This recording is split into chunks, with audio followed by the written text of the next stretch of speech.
ভোলা থেকে ঢাকাগামী এমভি দোয়েল পাখি ৮ লঞ্চে ২ সন্তানকে রেখে এক মায়ের রহস্যজনকভাবে নিখোঁজ হওয়ার খবর পাওয়া গেছে। লঞ্চটি যখন মেঘনা নদীতে অবস্থান করছিল, ঠিক সেই সময় ওই নারী উধাও হয়ে যান।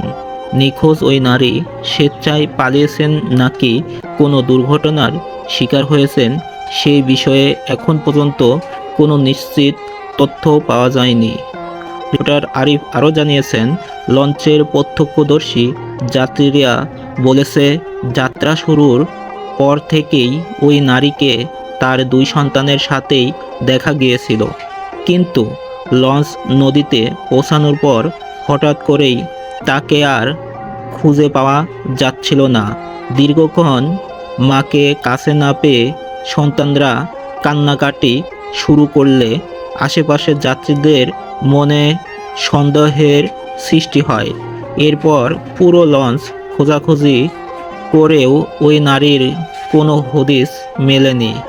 মেঘনা নদীতে এমন ঘটনায় লঞ্চ জুড়ে আতঙ্ক ও চাঞ্চল্যের সৃষ্টি হয়েছে। ওই নারী কি পরিকল্পিতভাবে সন্তানদের রেখে অন্য কোনো নৌযানে চড়ে পালিয়েছেন, নাকি কোনো বিপদে পড়েছেন, তা খতিয়ে দেখতেছেন সেই স্থানের লোকজন। সকলেই ভিডিওটি শেয়ার করে দেবেন এবং আপনার শেয়ারের মাঝেই এই ২জন ছেলেকে অবশ্যই তার আত্মীয় স্বজনরা দেখলে চিনতে পারবে। তাই আর দেরি না করে অবশ্যই আপনার একটি শেয়ারে ২টি সন্তানের জীবন ফিরে পাবে, তাদের অবস্থান তাদের স্বজনদের ফিরে পাবে। সেজন্য তাই দেরি না করে অবশ্যই চ্যানেলটি সাবস্ক্রাইব করবেন এবং ভিডিওটি শেয়ার করে অন্যদেরকে দেখার সুযোগ করে দেবেন।